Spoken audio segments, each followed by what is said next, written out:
Hi, welcome to the Our Lady of Grace How to Altar Serve at Sunday or School Mass video. The next few minutes we will go through all the major do's and don'ts of altar serving here at OLG. Let's start with the procession. It's important to hold the cross high and straight like this, without tilting it or holding it crooked. The cross bearer starts the procession when the congregation starts singing or when signaled. Make sure to walk nice and slow. When the cross bearer gets to the front, she waits for the two candle bearers to go on either side of her, and then they bow their heads slightly. The candle bearers go up the steps and place the candles on the corners of the altar. At the same time, the cross bearer goes and puts the cross in its stand. The book bearer brings the book up for the collect or opening prayer, either when the penitential rite or glory has finished. Make sure to be in place by the time Father says, Let us pray. Grant, O merciful God, that we may experience at all times the fruit produced by the paschal observances, through our Lord Jesus Christ, your Son, who lives and reigns with you in the unity of the Holy Spirit. One God forever and ever. Amen. here are some good reminders of how to behave in Mass. When sitting, have your feet firmly planted on the ground with your hands in your lap. We want to pay attention and look pious, not bored or distracted. When standing, keep your hands together and pay close attention to what is going on in Mass. Avoid playing with your cincture, picking your nails, or doing anything else that might suggest you're not paying attention.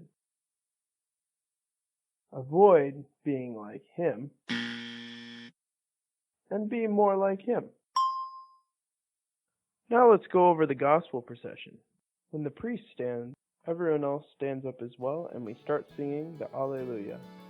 As soon as the Alleluia starts, the candle bearers grab their candles and stand on either side of the altar. The priest then grabs the book of the Gospels and comes around to the front of the altar. When Father gets to the center of the altar, everyone goes to the ambo, the candles going on either side facing each other.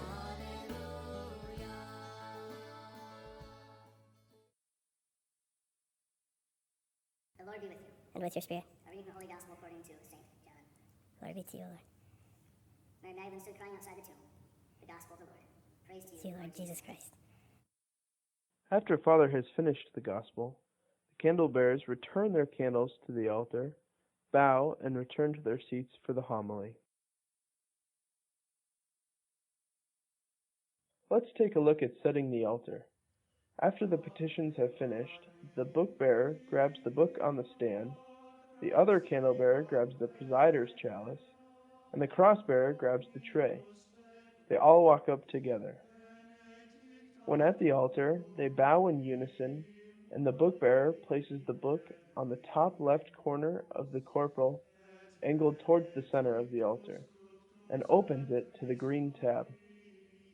The other candle bearer places the presider's chalice on the center corporal, and then unloads the tray onto the left corporal, while the book bearer waits. When this is done, all three servers bow to the altar in unison. The two candle bearers go down to receive the gifts, standing on either side of the priest, while the cross bearer puts the tray away and takes a seat. When receiving the flagon or water cruet from the priest, make sure to grab it by its base, not handle, leaving the handle facing away from you. So don't do this, but this. When the gifts have been received, bow to the gift bearers and follow the priest up to the left side of the altar. When the server with the flagon gets to the altar, take the lid off of it and hand it to the priest. After pouring the wine, the priest will hand the flagon back to the server, who will take it to the credence table. After placing it on the credence table, grab the lavabo bowl and towel and meet the other server near the altar. The priest then grabs the water cruet from the other altar server and pours a drop of water into the chalice. After this, he will give the cruet back to the server, who walks the other side of the altar. The priest should not have to reach to get his hands over the bowl like this. The server with the water should hold the bowl, and both should walk right up to the priest, like this.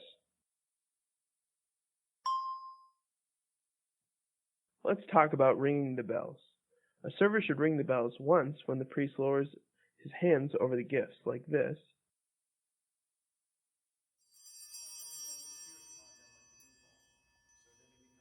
Then, 3 times when the priest elevates the host, like this.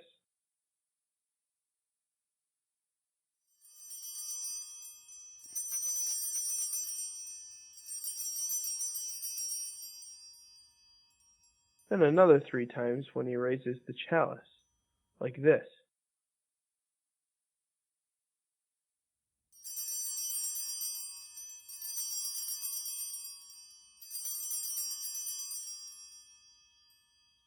Ring the bells nice and soft, not like this.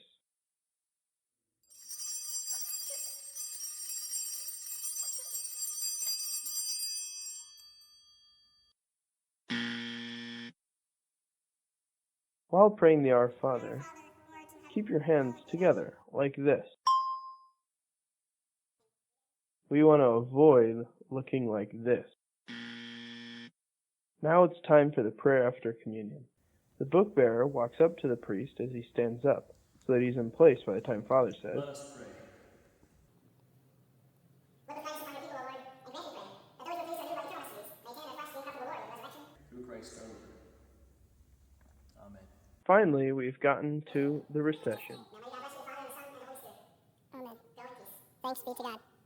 As soon as the people have said, "Thanks be to God," the cross-bearer goes and grabs the cross, and the candle-bearers grab the candles, and all 3 meet at the base of the altar. When the priest genuflects, all the servers bow their heads, turn, and slowly recess out. When the cross-bearer gets outside the church, she turns around, and the candles go on either side of her. The priest will say, and all respond, now and forever. Well, that's all I have for you. Thanks for watching. We'll see you at Mass.